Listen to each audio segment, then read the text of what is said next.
I think too, in, this modern day world, we want, instant gratification. We want to react, we want to respond. And so whether we're listening to ourselves, like in ourselves, or whether we're trying to listen to our ancestors, to even like sitting in a talking circle or some kind of environment where we're listening to other people talk, what I have struggled with over time, especially in those beginning talking circles that I couldn't stand them at first. Hmm. And then what I hear my students reflecting is that it's can be really hard to have to sit, not to have to, but I should say to have the blessing or the privilege of sitting and listening to other folks, is that you want to react to what they're saying. I agree or I disagree, and you want to respond to each element. And even in this podcast, you all talked for a long time at first, and there were a lot of things I wanted to say.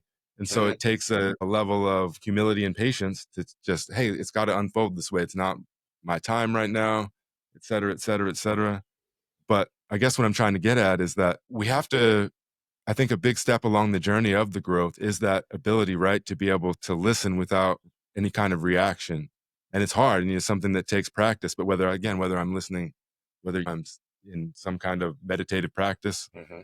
whatever that means, or practicing a ritual, or listening for voices from elsewhere, or you're listening to your neighbor or the person sitting next to you, we want to, the way our culture works right now is everything's like this, the debate. If you were to turn on CNN, right, you'd have whatever that new guy's name is they have on there, the Republican, and I've seen the Oh, clips, and he'll just, I know rebuttal where with you're going. everything with some, catchy, he sounds good doing it and all that stuff.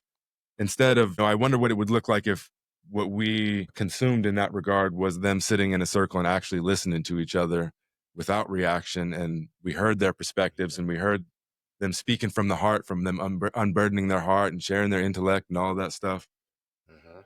But we're so conditioned to not do that, to want the, even in, you talked about sports earlier. If you turn on Sports Center from, even from when I was a kid to today, before they kind of reported on what was going on and showed the highlights and stuff like that. And now they argue. They, first thing in the morning, they're on there and they're arguing Hmm. back and forth. And that's what folks are consuming in the media, but also in their lives. We want to have the debates. We want to react. It's hard for us to sit in a talking circle because we want to react and respond to everything. And we think I have to agree or disagree. And we can't, we struggle to get to this point that, hey, you can have a truth from your experience and I can have a truth, and they can both be valid and be different. And Right. also to know that like where you're at right now is a part of your journey, and you probably shouldn't be, especially if you're doing any work, you're not going to be on the same point on the path as you were the last time.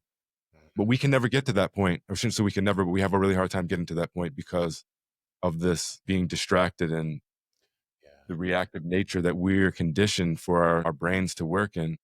Hmm. And yeah, I just see so much. You were reactive in a different way than me, but you've grown Hmm. so much in that regard to be able to operate, and where other people are looking up to you in a clinical practice and things like that. And I just wanted to say I'm really impressed, and I feel very grateful to have been a witness to that journey. So Yeah, appreciate it.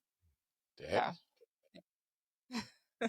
See what you bring. That was beautiful. If I may, again, you said a lot there, Ace and Alicia. You were listening a lot, but also sharing, and there was just real beauty in all of that to me. And I'm just going to say that it was a very watery moment, because when we think about water, we get to see into it, but it also becomes a mirror to us. So, and it is instructive of how much we need each other.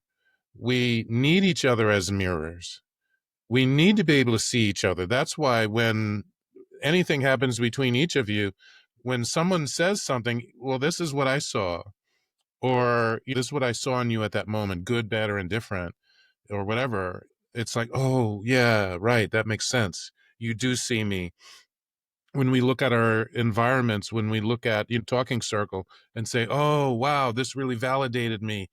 To me, that's a water thing. That's like, oh, okay, you were a mirror for my experience, but I can also see deeper into that experience when the light is a certain way, which is why, water is always interesting to me. It's always communicating, I think, to all of us, in different ways. But our ability, if we are water in that moment, to see into us, but also to see a reflection of ourselves in each other. I think is very, very powerful and very profound, and something, again, we don't take enough time to do, to see how we reflect each other and how we are each other.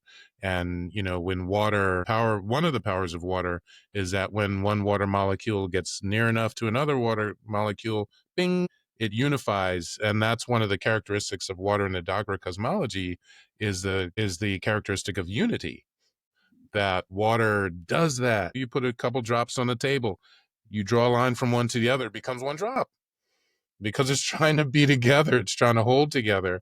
That's why there's surface tension. You can fill a jar to even being fuller than the top because it's holding on to itself. It's like, oh, we want to be here, and then when a little bit too much goes in, oh, then it drains out, and then it realigns itself with another drop. And there's this constant navigation of unity and, breaking apart and coming back together, which is why even just the hydrological cycle is instructive of our human nature of needing alone time and support.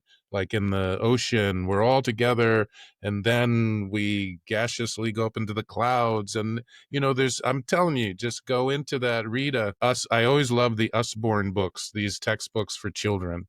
They explain things very simply, like the D&K, Dorian Kindersley, I think it was. They explain things simply, and then you start to see the patterns. Oh, okay. I see how the cycle of life is part of me, and how our relationships are defined by that, and, so yeah, our ability to see each other and feel each other and be reflected by each other, but to see into each other is so important in our process of creating a world that we want to live in.